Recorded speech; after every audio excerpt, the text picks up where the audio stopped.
Assalamualaikum warahmatullahi wabarakatuh.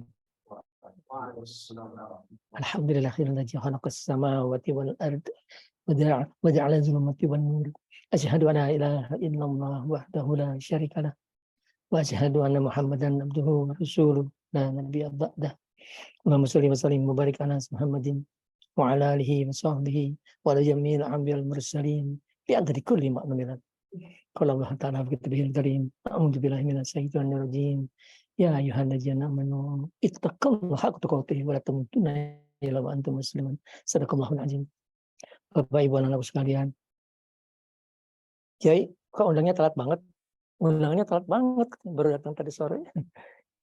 Ya sejujurnya tadinya saya ragu, saya ada keburu nggak saya ngasih ceramah karena dengan kesibukan yang sudah segitu banyaknya gitu. Ya, alhamdulillah akhirnya saya putuskan, oke, kita akan teruskan.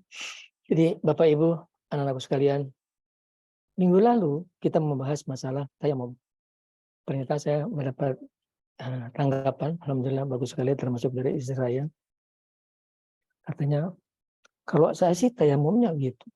Saya tayamumnya itu setelah niat, setelah baca Bismillahirrahmanirrahim, wajah, udah gitu saya langsung mengusap dua telapak tangan saya yang kanan kemudian yang kiri, cuma sekali aja ngambil debunya. Kata istri saya, itu saya lihat di Quran soalnya.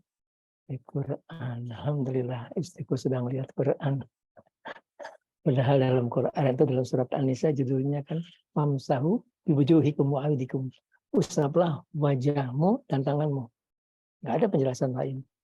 Tak mungkin kita bisa mengerti bagaimana caranya melakukan firman Allah tadi, kecuali kita lihat di hadis atau kita lihat di asbabun nuzulnya. Saya lebih suka melihat itu di asbabun nuzul. Saya pengen Bapak Ibu punya kitab ini. Tafsir Ibnu Katsir. Meskipun dulu kita di pondok yang kita pakai itu tafsir Jalalain.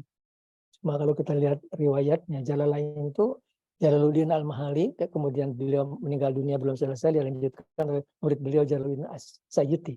Disebut kita disusun oleh dua Jalaluddin, dua Jalalain.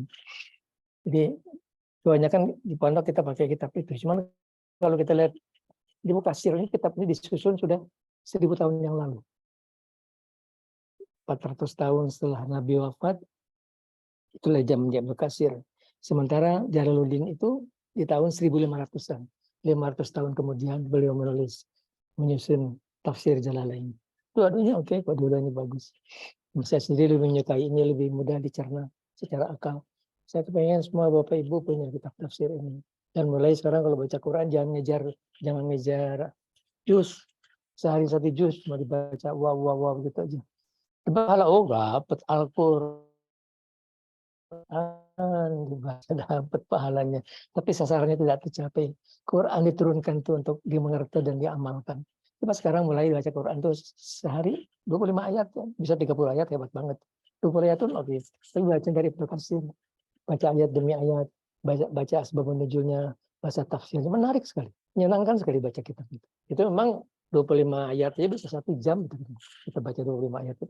Tapi itu 25 ayat berarti kita dalam 300 hari selesai sudah satu Quran dan kita mengerti. Sampai orang baca Quran lagi maki dirinya sendiri. Wailul likulli majid. Kalah para pengumpat dan pencela. Lah dia ngumpat melulu. Lah dia mencela melulu, baca Qurannya 1 juz sehari.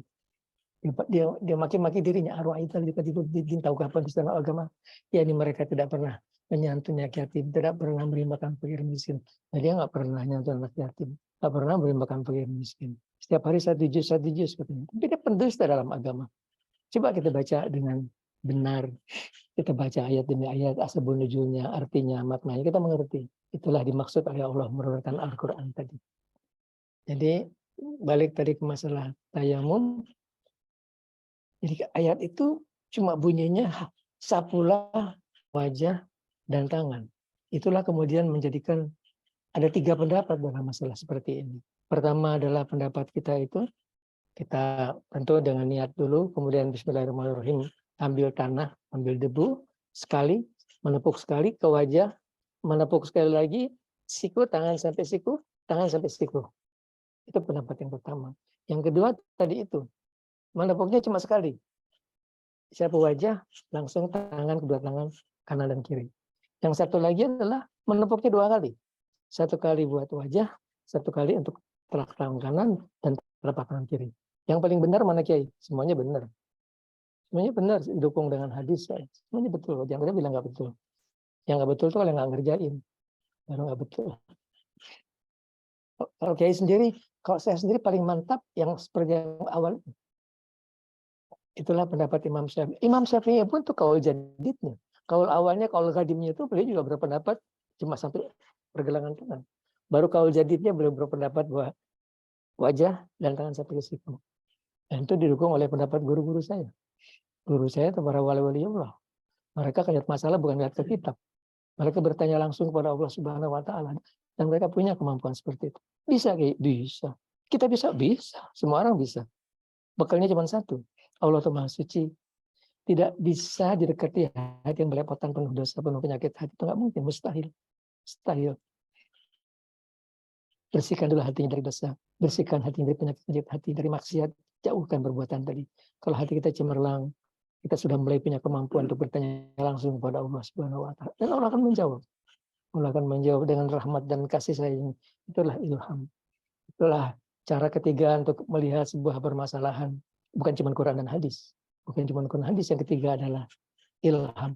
Dan ilham itu Allah bisa memasukkan ke dalam hati, tiba-tiba kita tahu jawabannya. Atau melalui isyarat. Biasanya isyarat mimpi. Datang kepada kita, guru kita seringkali yang jadi isyarat. Karena guru itu wakilnya Rasulullah. Guru kita itu mewakili Rasulullah. Dan Rasulullah mewakili Allah Subhanahu wa taala. Jadi kalau yang datang mereka dua, atau guru kita, atau Rasulullah, itu mimpi pasti benar. Setan tidak bisa meniru dua figur tadi. Dia bisa meniru siapapun. Dia bisa tuh jin-jin kafir, saya berkutir jailan. Dia ngarang-ngarang aja deh. Tapi dia nggak bisa bilang, saya lah Rasulullah. Dia nggak bisa.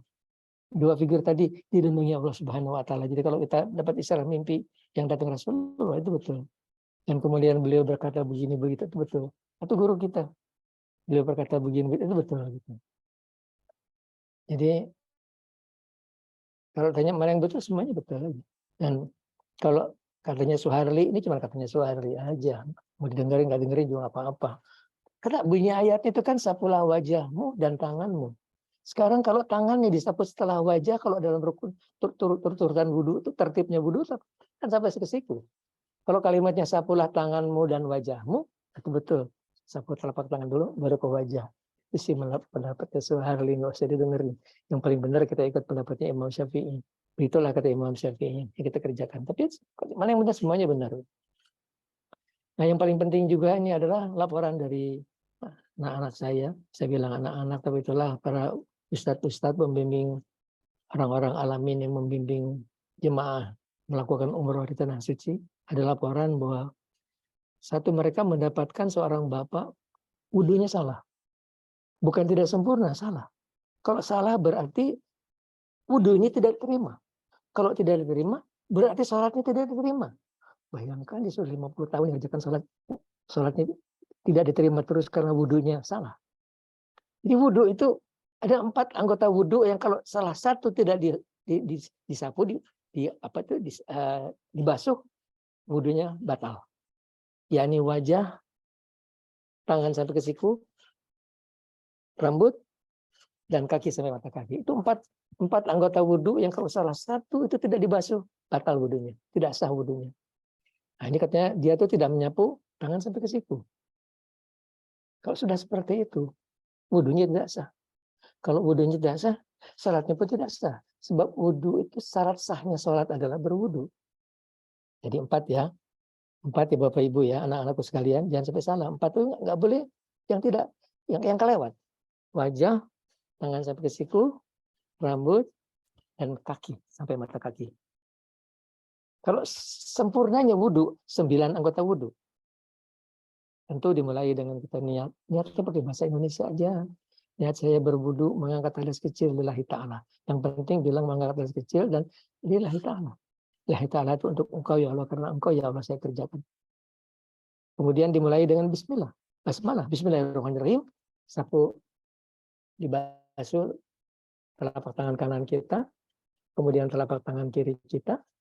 Kemudian yang kedua adalah mulut, kumur-kumur, Masukkan air ke mulut, kumur-kumur, bersihkan mulut kita, gigi kita bersihkan. Bahkan ada hadis Nabi, utamanya berwudu itu mulai dengan bersiwak, sikat gigi. Jadi paling bagus itu kita sebelum kita wudu, kita sikat gigi dulu, nggak usah pakai odol gitu. Itu paling sempurnanya wudu kita. Balik lagi, telapak tangan, kemudian kumur-kumur, kemudian memasukkan air ke hidung, bersungguh-sungguhlah. Kita sedot, kita buang sampai keluar kotoran-kotorannya. Yang keempat adalah wajah, yang kelima adalah tangan sampai siku, yang keenam adalah rambut, yang ketujuh adalah telinga. Kalau telinga langsung tangan kanan ke telinga kanan, tangan kiri ke telinga kiri. Yang kedelapan adalah kuduk. Ini saya udah nggak lihat lagi. Kalau saya lihat dia wudhu, dia nggak basuh kuduknya. Jarang sekali saya lihat orang basuh kuduknya. Padahal kata Nabi akan memberikan keamanan di padang mahsyar, kata Rasulullah. Kalau kita basuh kuduk kita. Nggak usah bawa air sebumpuk dimasukin ke sini, basah semuanya. Asal dibasahin tangannya, dikiprat-kiprat, basah, sepuluh ke kuduk kita. Sekali aja. Tapi itu akan memberikan keamanan di padang mahsyar, kata Rasulullah. Baru kemudian kita basuh kaki kita sampai ke lewat mata kaki sedikit. Setelah itu kita baca doa wudhu. Asyhadu alla ilaha illallah wahdahu la syarikalah wa asyhadu anna Muhammadan abduhu wa rasuluh. Allahumma ja'alni minat tawabin waj'alni minal mutatahhirin waj'alni min ibadikas sholihin. Subhanaka Allahumma rabbana wa bihamdika Allahumma ighfirli. Allah astaghfiruka wa atubu ilaik. Udahnya oke. Waj'alni minal mutatahhirin waj'alni min ibadikas sholihin. Subhanaka Allahumma rabbana wa bihamdika Allahumma ighfirli. Itu pun oke. Kata Nabi, Allah akan bukakan 8 pintu surga. 8 pintu surga akan dibukakan dan kita boleh masuk dari pintu yang manapun. Pernah saya kirimin kok dulu, saya kirimin lagi. Doa habis wudhu, saya kirimin lagi. Biasakan setiap kali wudhu selalu doa seperti itu. Karena Allah berjanji akan membukakan 8 pintu surga. Kita boleh masuk dari manapun juga. Dan semua ibadah itu berlahir dan berbatin. Lahiriahnya kita membasuh anggota wudhu, batiniahnya hati kita menghadap kepada Allah. Jangan ngelamun gitu. Yang ngelamun sembari wudhu, sembari ngelamun. Di sini mau ngapain ya? Mau makan di restoran apa ya? Sembari basuh, sembari ngelamun. Aduh, itu kecil sekali manfaatnya. Kalau hati kita hadir, itu dosa kita berjatuhan dari mata, dari mulut. Hadir hati kita tuh dengan istighfar aja. Jangan diucap supaya nggak ganggu tetangga-tetangga kita. Dalam hati kita astagfirullahaladzim, astagfirullahaladzim, astagfirullahaladzim. Yang bagus tuh astagfirullah fid dzambi wa basili fid dari wa barik fi rizqi. Begitulah Nabi mengucapkannya. Kita astagfirullahaladzim, alhamdulillah. Astagfirullahaladzim, astagfirullahaladzim, astagfirullahaladzim. Tadi jangan diucap, dalam hati aja. Itu dosa kita akan berjatuhan dari. Itulah adab lahir dan adab batin orang berwudu. Kenapa kalau orang wudu tuh ngelamun ya? Pas lagi wudhu ingat, cincin aku ada di situ tuh di lemari ini. Karena ada setan yang mengganggu. Namanya walhan. Setan yang mengganggu orang sedang wudhu namanya walhan. Begitu kita wudhu si walhan datang. Dibisik-bisik di kuping kita. Sampai akhirnya kita wudhu sembari ngelamun. Maka itu bagus dimulai dengan ta'awuz. Sebelum baca bismillah, a'udzubillahi minasyaitonirrajim. Bismillahirrahmanirrahim. Mulai dengan kita berlindung kepada Allah kejahatan setan. Kalau setan ganggu orang sholat namanya apa? Hinzib. Hinzib begitu kita Allahu Akbar, nah dia datang di kuping kita, dia ingat-ingat urusan kita, lagi rapat, lagi mau pergi, akhirnya orang salah sembari ngelamun. Jadi kalau rumus bagaimana salat tidak ngelamun, kita harus mencintai Allah, kita harus kenal kepada Allah. Kalau enggak sih, kalau hatinya cinta kepada dunia, itu gampang benar digosok-gosokin. Kalau tadi habis ribut sama suami, setan bisik-bisik terus, emang tuh suami kamu tuh pelit tuh, nyebelin tuh, dia sholat sembari marah-marah terusnya. Itulah kerjaannya walhan. Ya, saya ajarin salat yang khusyuk. Khusyuk tidak mungkin bisa dicapai dengan pelajaran syariat. Itu harus dicapai dengan pelajaran hakikat. Karena hatilah yang mengajarkan kita untuk cinta. Kalau mulut kita itu tidak bisa mengajarkan merasakan. Rasa itu urusan hati. Tidak bisa kita ceritakan mengenai masalah rasa. Orang tanya, gimana sih rasanya campur suami istri? Itu pertanyaan orang tolol gitu. Nggak ada jawabannya. Kerjakan dan kamu akan tahu seperti itu rasanya. Begitupun, gimana sih rasanya kamu berdekat dengan Tuhan? Nggak ada kalimat bisa merasakan. Tapi kamu akan senang. Kamu akan senang berdekat dengan Tuhan, dengan Allah. Kita merasakan dimanapun kita bersama Allah. Kita mau ngelirik aja kita malu sama Allah Subhanahu wa taala. Karena Allah melihat, Allah dekat sekali kepada kita dan bersama kita dimanapun kita berada. Itulah yang harus bisa dicapai. Kalau orang ingin bisa hatinya menghadap kepada Allah. Meskipun tadi kita bicara soal gimana mendekat kepada Allah, harus bersih dari dosa dan penyakit hati. Tapi kalau kita masih berkecimpung dalam kesibukan duniawi, pasti kita akan terlibat lagi dalam dosa. Itulah setiap malam kita selalu istighfar. Astagfirullahaladzim, la ilaha illa huwal hayyul qayyum wa atubu ilaih. Astagfirullahaladzim, alladzi la ilaha illa huwal hayyul qayyum wa atubu ilaih. Kita ulang ya.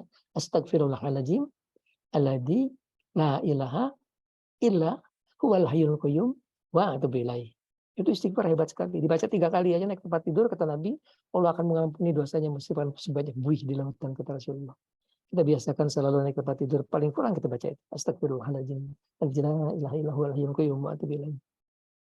Selalu itu jadi perbuatan setiap hari. Nabi pakai sumpah. Wallahi, pakai wallahi depannya. La astagfirullahaladzim fil yawmi aksar min 70 marrah. Demi Allah saya minta ampun kepada Allah setiap hari lebih 70 kali. Dalam kita tahu lebih 100 kali, kata Rasulullah. Kalau beliau sudah minta ampun kepada Allah 100 kali, kita harus berapa kali minta ampun kepada Allah Subhanahu wa taala? 100 kali itu angka minimum. Dan itu kita akan ulang terus. Kapan kita ulang? Waktu kita sujud. Kita sujud selalu keluar setelah kita tasbih membesarkan Tuhan, mensucikan Tuhan. Selalu kalimat kita minta ampun kepada Allah. Maafkan saya Allah. Ampuni saya Allah setiap dosa yang saya perbuat hari ini. Maafkan saya Allah. Supaya kita bersih terus gitu. Ya, kalau sujud itu kesalahan kita berterima kasih, jangan lupa berterima kasih karena Allah mengancam, la in sakartum la azidannakum wa la in kafartum in azabi lasyadid. Kalau kamu syukur saya tambah nikmatnya, kalau kamu tidak bersyukur azabku pedih, kata Allah. Ekstrim sekali. Kalau tidak bersyukur azabku pedih. Biasakan selalu bersyukur. Apapun hari yang kita lalui jangan pernah lupa kalau sujud. Matur nuwun ya Allah, terima kasih atas segala nikmat telah Engkau limpahkan. Dalam hati jangan diucap setelah kita batal. Segala nikmat yang kulimpahkan, nikmat iman, nikmat Islam, nikmat sehat, nikmat umur, nikmat makan, nikmat minum, nikmat tidur, dan nikmat yang tidak sanggup saya hitung satu persatu. Terima kasih ya Allah, matur nuwun ya Allah. Allah senang sekali. Allah akan menambah nikmat, Allah berikan tuh kita tambahan nikmat. Nikmatnya harganya mahal sekali. Ada orang di meja makannya segala macam makanan ada, apa aja ada, tapi dia nggak merasa nikmat. Terus dicari makanan yang lain lagi. Dia minta makanan yang belum ada yang dicari. Ini itu belum ada rendangnya, jadi yang ada di situ nggak nikmat lagi. Dicabut nikmat Allah Subhanahu wa taala. Nikmat itulah yang harga paling mahal Allah tidak pernah berikan kecuali hamba-hamba yang biasanya. Punya perempuan satu pun kalau dikasih nikmat aja. Kalau enggak nikmat tuh waktu baru-baru, oh iya asik. Udah gitu yang belum dapetin yang akan nikmat. Terus dipindah ke kanan ke kiri ke kanan ke kiri terus nggak pernah habis. Karena oleh cabut nikmatnya. Itulah harga paling mahal itu adalah nikmat. Itu yang kita syukurin, turun ya Allah. Diparingi nikmat iman, nikmat Islam, nikmat sehat, nikmat umur. Turun ya Allah, senang sekali, terima kasih. Yang kedua kita minta ampun kepada Allah Subhanahu wa taala. Setelah itu kita memohon, Allah berikan saya umur yang panjang. Yang bilang panjang sampai di atas 90 tahun. Secara spesifik mau berapa? Tadi ada ibu-ibu saya bilang, nggak mau Pak, 90 ketuaan. Ya berapa maunya? Maunya berapa? Bilang pada Allah.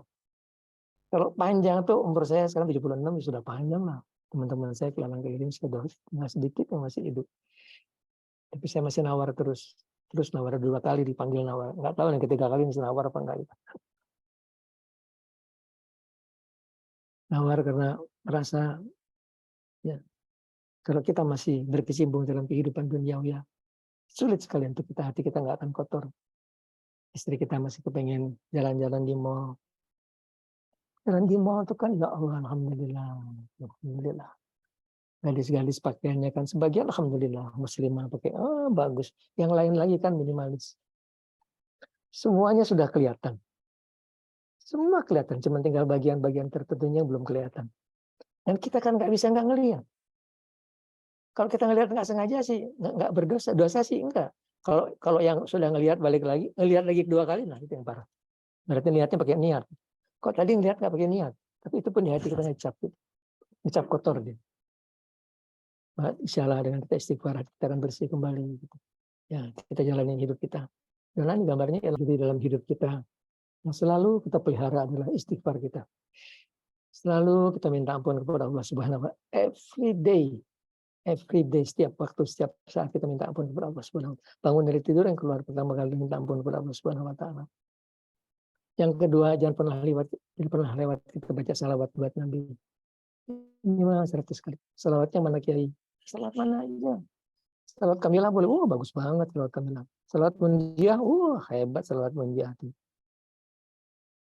Salawat, ini salawat. Yang penting salawatnya pakai salam. Yang paling pendek, Allahumma sholli wa sallim ala Sayyidina Muhammad. Dah segitu. Baca 1000 kali. Allahumma sholli wa sallim ala Sayyidina Muhammad. Nah, salam kita, salawat kita dan salam kita. Tambahin dia ada di kulli maklumillah, lebih hebat lagi tuh. Kita baca sekali, kita minta sejumlah segala sesuatu yang kau ketahui. Dibaca sekali, kita minta dihitung sebanyak yang Allah tahu. Berapa banyak yang Allah tahu? Tidak terhingga. Cuma bi'adadi kulli maklumillah. Bi'adadi itu sejumlah, adadi itu jumlah. Kulli semua maklumillah yang kau maklumi, yang kau ketahui. Allahumma sholli wa sallim ala sayyidina Muhammad bi'adadi kulli maklumillah. Dulu salawat saya yang pertama kali saya ketemu Rasulullah dalam pertemuan yang sangat bagus sekali. Saya bacanya Allahumma sholli wa sallim ala Sayyidina Muhammad. Allahumma sholli wa sallim wa barik ala Muhammadin wa ala alihi wa sahbihi bi'adadi kulli maklumillah. Tapi itu kepanjangan barangkali ya. Panjang banget ya. Yang pendek tadi aja. Allahumma sholli wa sallim ala Muhammad bi'adadi kulli maklumillah. Ini jemaah saya mau yang pendek tapi yang asik. Allahumma sholli wa sallim ala Sayyidina Muhammad bi'adadi kulli maklumillah. Itu salawat bagus sekali. Bagus sekali. Tapi yang paling penting itu dengan hati kita penuh kecintaan kepada Rasulullah, kita cinta kepada Nabi. Dan cinta terus dibuktikan dengan salawat ke satu, dengan dua dengan akhlak. Akhlak itu ke satu, mulut kita. Gambaran dari akhlak itu mulut itu. Itulah yang kita pelihara, mulut yang tidak pernah membicarakan kejelekan orang lain. Tidak pernah bergunjing bicara tentang kejelekan orang lain. Tidak pernah menyakiti hati orang lain. Tidak pernah buka rahasia orang lain. Tidak pernah menfitnah. Tidak pernah berdusta. Kalau kita berdusta, ini malaikat kanan kiri kita akan lari meninggalkan kita. Bewusuk gitu, dia lari meninggalkan kita. Jangan pernah berdusta. Bersalah sekuat tenaga tidak berdusta. Ya, kalau ada guru saya usianya sepuh sekali. Ya, orang umurnya berapa Kiai? 90 lebih. Nah, dia nggak berdusta. Dia nggak berdusta, 90 lebih, karena tidak berdusta. Kalau dia bilang umur saya berapa, orang nggak akan percaya gitu. Buat apa bikin orang nggak percaya? 90 lebih. Saya tersenyum aja.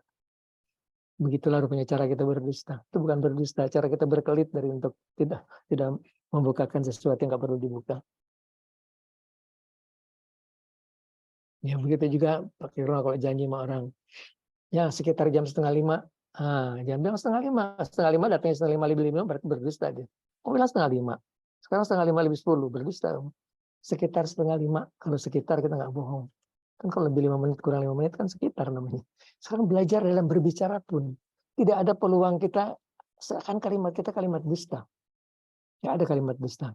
Dalam berbicara pun selalu kita berusaha untuk sesuai dengan yang akan terjadi. Jangan pernah janji jam 5 deh saya datang, enak aja. Tahu dari mana bisa datang jam 5? Itu pun pakai insya Allah sekitar jam 5, Tapi jangan sekitar jam 5 datang jam 9. Itu mah double namanya. Jadi bukti kecintaan kita kepada Nabi adalah kesatu salawat kita kepada Rasulullah. Berapa banyak ya? Yang banyak 1000 kalau bisa. Kalau nggak bisa 1000, 100 lah. 100 kalau kita salawat ke Nabi 100 kali, kata Nabi Allah mengabulkan 100 keinginan kita. 70 urusan akhirat, 30 urusan dunia. Kalau 1000 kali, yang nggak akan mati sebelum diperlihatkan kepada yang dia akan masuk ke dalam surga. Kalau bisa 1000 kali setiap hari. Sebelum dijanjikan kamu adalah ahli surga. Dan yang akan bela Rasulullah. Nabi akan bela. Masuk ke dalam kubur aja malaikat nanya yang datang Rasulullah. Iya tanya-tanya. Ini umat saya, ini kecintaan saya. Jangan tanya-tanya. Nabi yang akan bela kita. Kalau kuat 1000 kali. Itulah orang-orang mendapatkan syafaatnya Rasulullah. Itulah harga paling mahal dari sepatukan syafaat Nabi. Kalau yang lain-lain kan akan pasti merasakan panasnya api neraka jahanam. Pasti. Ila wariduha itu kan maksudnya dia akan nyebrang jembatan Shiratal Mustaqim, akan dipanggang oleh api neraka di bawahnya. Kecuali orang menyeberang bersama Rasulullah, dia menyeberang dengan kecepatan, tidak mendengar derunya api. Saking cepatnya nyebrang, sudah sampai di seberang. Itulah orang-orang mendapatkan syafaat Nabi. Tidak akan dapat syafaat Nabi kalau kita cinta kepada Nabi. Kalau cinta ke Nabi, ya kalau ke Saudi, ke Rasulullah jarang. sampai Nabi sampai di Makkah nggak mau ke Madinah atau ke gimana sih ngaku cinta. Begitu makam para rasul dirusak, dirubuh-rubuhkan. Itu kan Nabi bilang itu saudara-saudaraku kata Rasulullah. Kalau itu makamnya ibunya Nabi mau dibakar, itu kan bukan tanda kita menunjukkan cinta kita kepada Rasulullah. Jauh sekali kita cinta kepada Nabi seperti itu. Kita ke Nabi, di depan Nabi, kita doa. Yang kita harapkan kan beliau mengaminkan doa kita. Bisa kayak, bisa. Sangat bisa. Kalau beliau sayang kepada kita, kita doa beliau amin dan amin. Kata beliau, amin. Dan Allah tidak pernah menolak aminnya Rasulullah.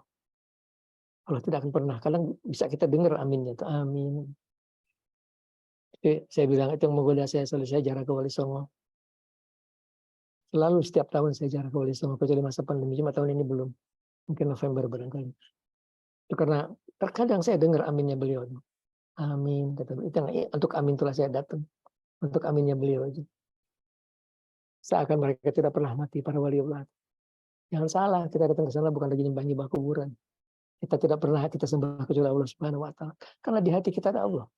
Kita di hadapan kita sholat ngadep solokan pun nggak ada masalah. Hati kita tetap menyembah Allah Subhanahu wa taala. Ngadep ke Ka'bah pun nggak ada masalah. Hati kita menyembah Allah bukan menyembah Ka'bah. Nggak ada masalah. Meskipun menyembah Ka'bah itu kan menghadap Ka'bah itu kan aturan syariatiyah. Ya kalau kita tahu Ka'bah di depan kita sholatnya menghadap ke sana kan salah, kita tidak terima salat kita. Itu kan melanggar syariatiyah. Kalau di Indonesia kita bilang mustaqbilal Ka'bah. Dari mana sih tahu udah melihat Ka'bah? Ka'bahnya nggak kelihatan. Miring derajat aja sudah melenceng kemana-mana. Kecuali para wali Allah yang sudah bisa nunjukin ada yang nggak percaya. Nggak gini Kiai, bukan ke sini hadapnya. Ke sana. Coba lihat dia pegang tangannya. Coba kamu lihat tuh. Tiba-tiba dia lihat Ka'bah beneran. Itu para wali Allah bisa seperti itu. Temennya nggak percaya, enggak nih, kurang ke sini lihat matahari. Ke sana dia pegang tangan temennya. Kamu lihat tuh Ka'bah. Kelihatan Ka'bahnya. Itulah para wali-wali Allah, itu orang-orang yang luar biasa, orang-orang kangen nih untuk kita datang, untuk kita cium tangannya. Yang sudah makin sedikit sekali. Makin sedikit, sekarang kita sangat khawatir zaman yang sudah, saya nggak kebayang zaman cucu-cucu saya tuh. Di mana keadaan sudah seperti ini, sudah makin sedikit orang mendirikan salat. Sekarang salat itu, itu aja. Kadang-kadang salat, kadang-kadang boleh nggak salat. Salatnya 4 waktu, 3 waktu. Dona salatnya berapa waktu, Don? 5 waktu. Harus 5 waktu. Harus 5 waktu. Nggak boleh 5 waktu. Kalau subuh nggak sengaja bangun jam 7 langsung salat. Ya saya salat subuh 2 rakaat. Tapi jangan tiap hari lah. Kalau tiap hari namanya nggak niat. Sekali-sekali semua orang dalam hidupnya pernah terjadi seperti itu. Tapi jangan kerjakan kalau itu sedang suruh. Sedang matahari sedang terbit. Kita harus tunggu matahari terbit sempurna. Saya matahari kalau orang sudah bilang kalau masih bijil nggak boleh sampai dia sempurna. Nah, baru boleh salat. Itulah kita salat itu salat jam 7 karena jam 7 itu sudah sempurna terbitnya. Itulah disebut salat syuruk itu pas matahari terbit sempurna. Orang mendirikan salat syuruk. Maksudnya bukan pada waktu terbit, setelah sempurna terbitnya tadi. Kerjakan salat sunat syuruk. Salat sunat syuruk dikerjakan setelah matahari terbit sempurna. Kita pun kalau kita kebangunnya pas. Sekarang misalnya subuh berakhir kita lihat di jadwal itu syuruk jam 6:05. Itu berarti matahari terbit jam 6:05. Kalau kita bangun jam 10 kita nggak boleh salat. Kita tunggu sampai kira-kira setengah jam, memastikan betul terbit sempurna, baru kita salat. Salat itu dilarang cuma 3 waktu. Matahari terbit, matahari tengah, dan matahari tenggelam. Kita nggak boleh salat pada waktu ini. Kecuali Masjidil Haram. Masjidil Haram itu menghapuskan semua larangan luar biasa. Kita tidak boleh melintas di depan orang sedang salat. Nggak boleh. Lebih baik kamu nunggu 40 tahun, kata Nabi, daripada kamu salat melintas di depan orang sedang salat. Tak boleh kita lewat. Kecuali Masjidil Haram. Masjidil Haram mengizinkan kita melintas di depan orang sedang salat. Meskipun kalau saya sih bilang berusahalah untuk tidak melintas di depan orang salat. Tapi kalau kita sedang salat ada orang melintas, jangan dihalangin. Jangan kasih tangan gini, nggak boleh lewat loh. Nah, itu hak dia buat boleh lewat. Kalau di Madinah malah harus. Kalau di Masjid Nabawi kita sedang salat ada orang mau melintas, kita kasih tangan kita. Kasih tahu. Kalau tidak dia berdosa, kita pun ikut berdosa. Dia berdosa karena melintas, kita berdosa karena tidak melarang dia untuk melintas. Kamu nggak boleh melintas gitu. Saya sedang sholat. Saya udah lama sekali. Di sini orang Arab, di sini saya, di sana orang Indonesia jalan. Kucuk. Si Arab lagi sholat. Waktu mau melintas, si Arab lagi ruku, dia kasih tangannya gini. Kamu jangan melintas, saya lagi sholat. Sami Allahu liman hamidah, dia melintas. Apa yang dikerjakan syaraf? Dipukul. Itu jatuh kacamata pecah. Karena hadis Nabi begitu. Kalau melintas juga, pukul kata Nabi itu setan. Ini setan berarti dipukul. Beneran sih. Ya Allah tuh orang Arab. Kelewatan juga gitu. Saya pungutin kacamata. Bapak sih, Bapak nggak boleh melintas tapi orang sedang sholat. Nggak boleh. Karena kalau sedang sholat tempat terbuka, kita kasih sutra. Sutra itu batas daerah kekuasaan kita, orang nggak boleh melintas. Kalau pakai sejadah, itulah sutra kita. Kalau melintas di luar sejadah, dia tidak melintas di depan sedang sholat. Tapi kalau ngelangkain sejadah kita, nah itu berarti dia sedang melintas orang sedang sholat. Itu hal-hal yang kita harus tahu dalam hidup kita. Jangan sampai berbuat salah karena hal-hal seperti itu. Jadi tadi ya, wudhu jangan sampai salah. Tayamum, kita punya 3 pendapat tayamum. Meskipun kalau saya sendiri mengikuti seperti yang saya ajarkan, wajah langsung siku. Tapi seperti saya jelaskan, Imam Syafi'i pun kaul qadimnya itu adalah cuma sekali. Sapu kemudian tangan. Baru kaul jadinya beliau yang 2 kali. Setelah beliau ada di Kairo. Kita bahas tadi mensucikan hati kita dari dosa dan penyakit hati. Ini adalah sesuatu bukan tujuan. Bukan tujuan. Tujuannya adalah mendekat kepada Allah. Tujuan kita adalah mendekat kepada Allah, merasakan kedekatan kepada Allah. Ini cuma sebuah awal perjalanan. Karena tidak bisa mendekat kepada Allah kecuali hati kita suci dari dosa, suci dari penyakit hati. Saya mencoba mengajarkan ini secara sistematis dan mudah dimengerti. Dan kalau orang mau mengerjakan, semua orang bisa. Kalau mau mengerjakan, semua orang bisa. Gimana caranya kayak membuang sifat sombong? Tahu dulu bahwa sombong itu orang murka. Tahu dulu bahwa itu menghalangi orang masuk surga. La yadkhulul jannah man kana fi qalbihi mithqala dzarratin minal kibr. Tidak bisa masuk surga orang seatom aja kesombongan. Seatom kesombongan tidak masuk surga. Bagaimana kalau sombongnya minta ampun gitu? Sadar kemudian setelah itu yang bisa membuang itu adalah zikir kita. Hasbunallahu wa ni'mal wakil. La haula wa la quwwata illa billahil azizil hakim. Di antara zikir-zikir kita. Ya Latif, ya Latif, ya Latif, ya Latif. Itu akan membuat hati kita akan menjadi lembut. Sekarang pelan-pelan aja deh. Susah sekali ngajak orang-orang kota untuk melakukan perbuatan mendekat secara tarekat. Kalau ngajak suruh baca ya Latif 16.641, ya banyak banget Kiai. Nggak bisa tidur, nggak sempat tidur loh, nggak tidur. Besok kerja gimana? Ya sudah sekuatnya aja. Sekuatnya pun ada hasilnya kok. Ada hasilnya, tetap aja ada hasilnya. Cuman waktunya lebih panjang. Cuman perjalanan rohani seperti ini selalu mulai dengan kirim hadiah Fatihah buat Nabi. Pakai bahasa Indonesia aja. Khusus untuk Nabi Muhammad SAW, Al-Fatihah sedikit aja. Kedua sekali Fatihah untuk saya. Khusus untuk Kiai Soeharli Al-Fatihah. Itu aja. Itu lagi menyambung tali rohani. Insya Allah mudah-mudahan rohani saya bisa ngikutin perjalanan. Kalau ada yang gangguin saya bisa jagain. Saya jagain dari gangguannya jin-jin yang jahat. Karena jin itu senang banget melesetkan orang sekarang tersesat itu. Nanti orangnya diajak jalan-jalan. Wah, dia bilang tadi malam aku di jalan-jalan ke surga katanya. Padahal kalau dia sadar itu bukan surga, tempat kotor. Lihat kayak surga katanya. Kalau ada gurunya tahu tuh yang ngajak kamu tuh cuma jin jahat aja. Bukan menghidri, bukan. Aku gurunya tahu. Lah gurunya tahu yang aslinya. Kita asli tentunya tahu yang palsunya. Jadi itulah, kirimkan Fatihah untuk Nabi sekali, kirimkan untuk saya sekali, mulai zikir dengan kita minta ampun, minta ampun kepada Allah Subhanahu wa taala. Kemudian hasbunallahu wa ni'mal wakil, wa la haula wa la quwwata illa billahil azizil hakim. Sampai saja. Kemudian dengan ya Latif, ya Latif, ya Latif, ya Latif, ya Latif, ya Latif, ya Latif. Ini asma Allah yang gilang gemilang. Dia akan merubuhkan tabir-tabir kita di antara kita dan Allah. Itu ada banyak tabir. Banyak sekali tabir-tabir sampai kepada menuju kepada tabir yang terakhir.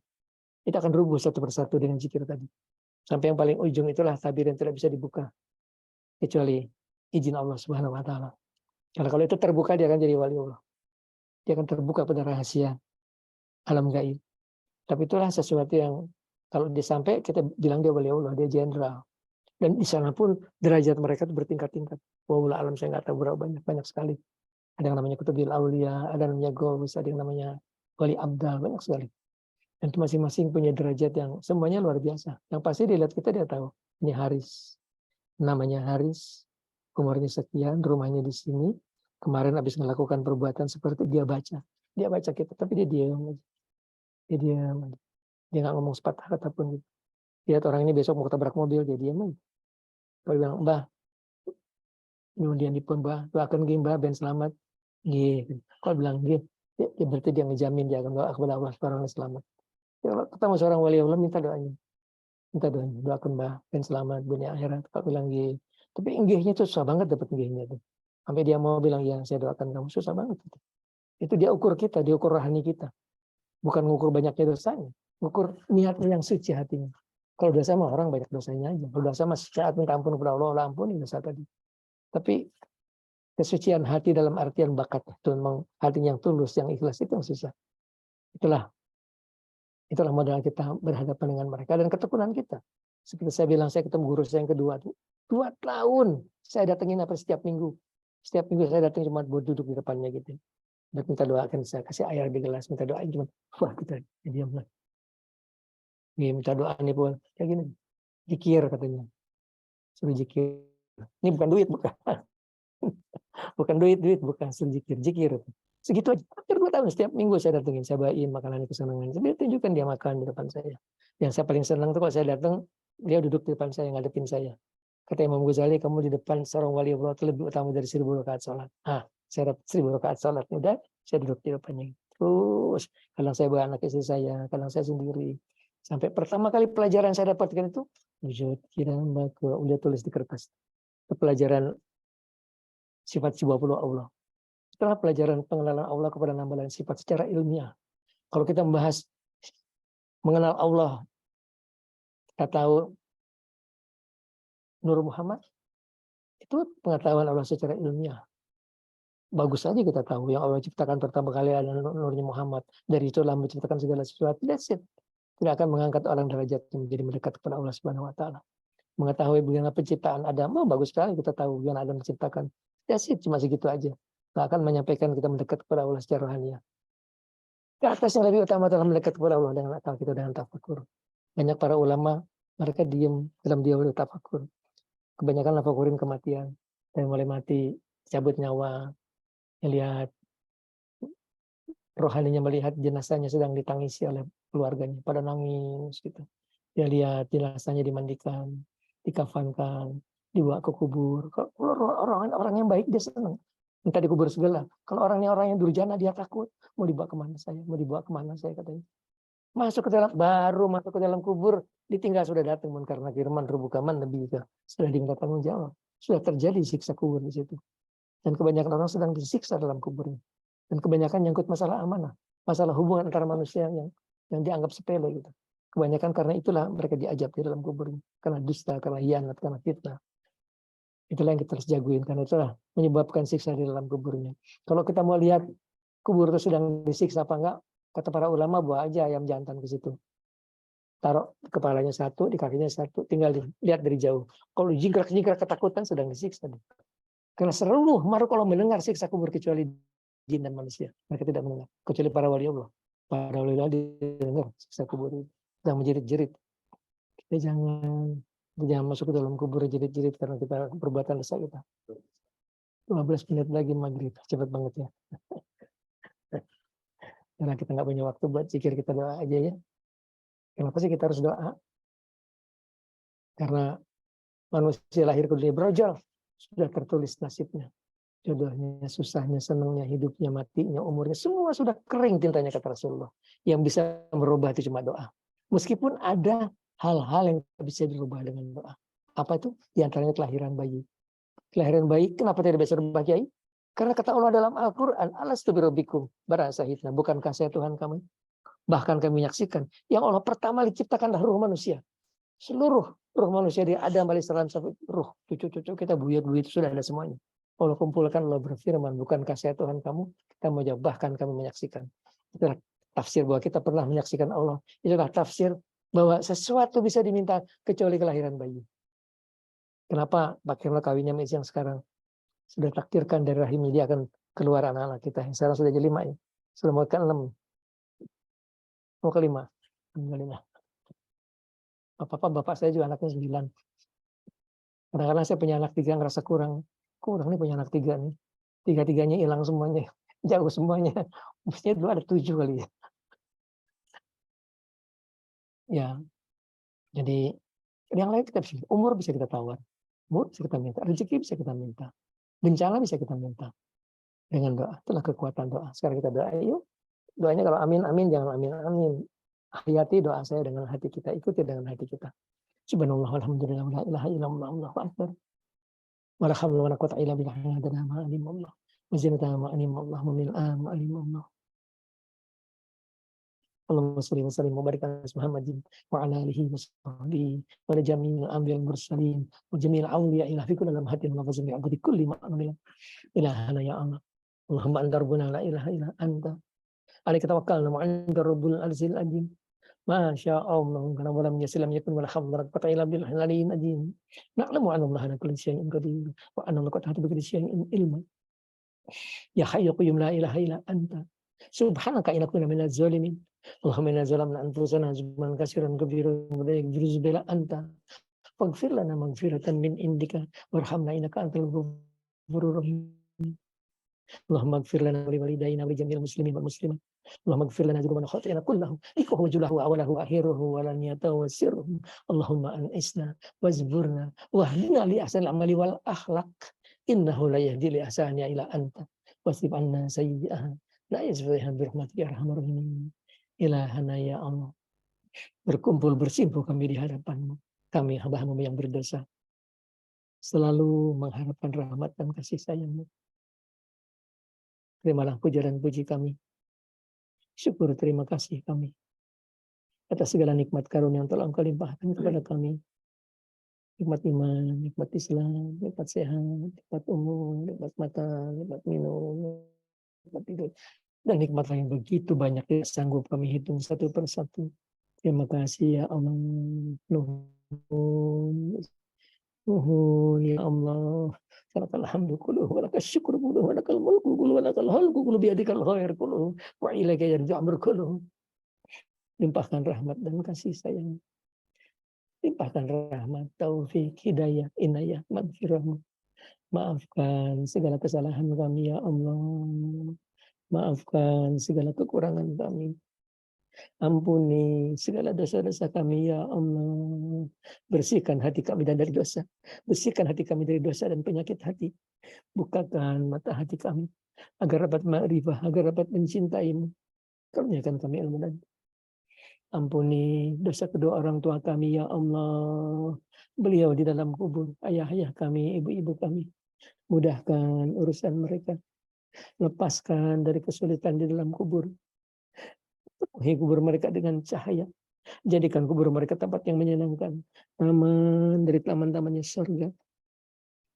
Ampuni dosa semua anggota keluarga kami, baik masih hidup maupun sudah di dalam kubur. Suami-suami kami, istri-istri kami, kakak-kakak kami, adik-adik kami, anak-anak kami. Mereka di dalam kubur. Lapangkan kubur mereka ya Allah. Mudahkan urusan mereka. Lepaskan dari siksa kubur. Lepaskan dari kesulitan di dalam kubur.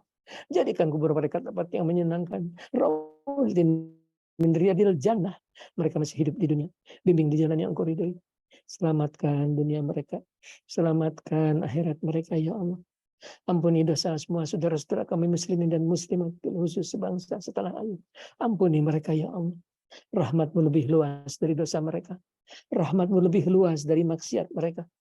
Berikan mereka kekuatan agar dapat melaksanakan perintah-Mu. Berikan mereka kekuatan agar dapat menjauhi larangan-Mu. Wala haula wala quwwata illa bika. Wala haula wala quwwata illa bik. Ilahana ya Allah. Engkaulah Tuhan kami. Berfirman di dalam kitab suci-Mu. Ya muhallahu mayyasya'u wa yusbi'u indahumul kitab. Kaulah tertulis dalam kitab di Lauhil Mahfuz. Kamu harus meninggal dunia di bulan ini atau di tahun ini. Hapuskanlah tulisannya ya Allah. Kaulah tertulis dalam kitab di Lauhil Mahfuz. Kamu harus meninggal dunia di bulan ini atau di tahun ini. Hapuskanlah tulisannya ya Allah. Hapuskanlah tulisannya ya Allah. Telah tertulis dalam kitab pun di Lauhil Mahfuz. Kamu harus meninggal dunia di bulan ini atau di tahun ini. Hapuskanlah tulisannya ya Allah. Telah tertulis dalam kitab pun di Lauhil Mahfuz. Anak-anak kami, cucu-cucu kami, mantu-mantu kami harus meninggal dunia di bulan ini atau di tahun ini. Hapuskanlah tulisannya ya Allah. Telah tertulis dalam kitab pun di Lauhil Mahfuz. Anak-anak kami, cucu-cucu kami, mantu-mantu kami harus meninggal dunia di bulan ini atau di tahun ini. Hapuskanlah tulisannya ya Allah. Berikan kepada kami semuanya tambahan umur yang banyak untuk bekal kami ibadah kepadamu sampai umur kami di atas 90 tahun di dalam sehat, di dalam taat kepadamu, di dalam ridhomu. Berikan kepada kami semuanya tambahan umur yang banyak ya Allah untuk bekal kami ibadah kepadamu sampai umur kami di atas 90 tahun di dalam sehat, di dalam taat kepadamu, di dalam ridhomu. Jauhkan dari setan, jauhkan setan dari kami sebagaimana jauhnya mereka dari rahmat Engkau. Putuskan setan dari kami sebagaimana putusnya mereka dari rahmat Engkau. Berikan kami kekuatan iman Islam, kekuatan lahir, batin, jasmani, rohani. Berikan kami kekuatan agar dapat melaksanakan perintah-Mu. Berikan kami kekuatan agar dapat melaksanakan segala perintah-Mu. Berikan kami kekuatan agar dapat menjauhi semua larangan-Mu. Berikan kami kekuatan agar dapat menjauhi semua larangan-Mu. Berikan kami kekuatan agar dapat selalu bersyukur atas segala nikmat yang Engkau limpahkan. Berikan kami kekuatan agar selalu bersabar setiap langkah hidup kami. Wala haula wala quwwata illa bika, wala haula wala quwwata illa bika, wala haula wala quwwata illa bika. Ilahana, limpahkan kami rezeki yang luas ya Allah.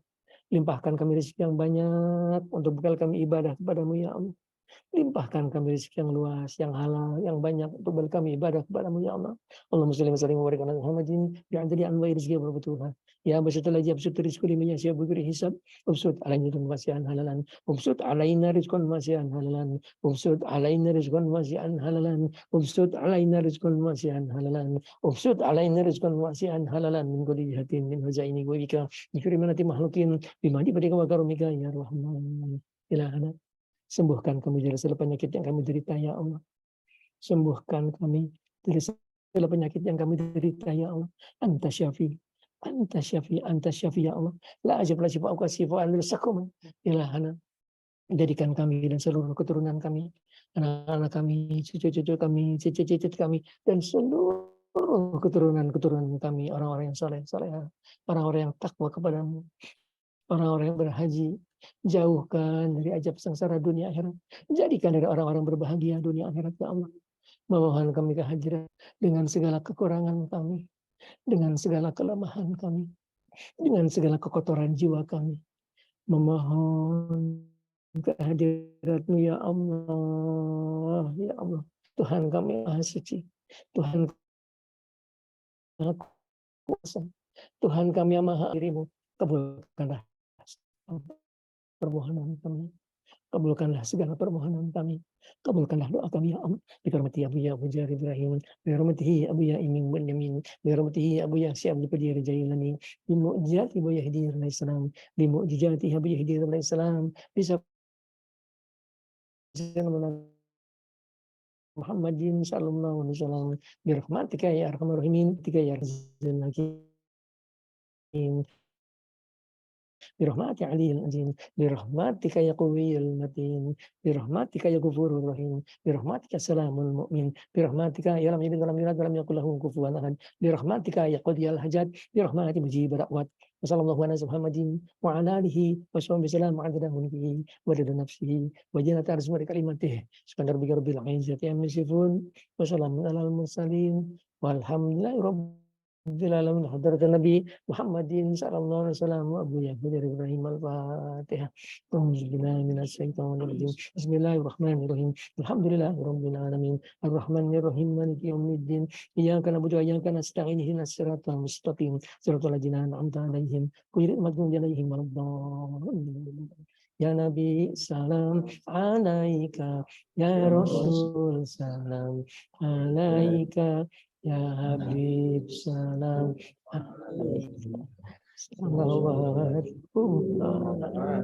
Waalaikumsalam, kata beliau. Kita ulang. Ya Nabi salam alaika, ya Rasul salam alaika, ya Habib salam alaika. Salawat alaika. malaika sallallahu ala Muhammad sallallahu alaihi wasallam sallallahu ala Muhammad sallallahu alaihi wasallam. Assalamualaikum warahmatullahi wabarakatuh.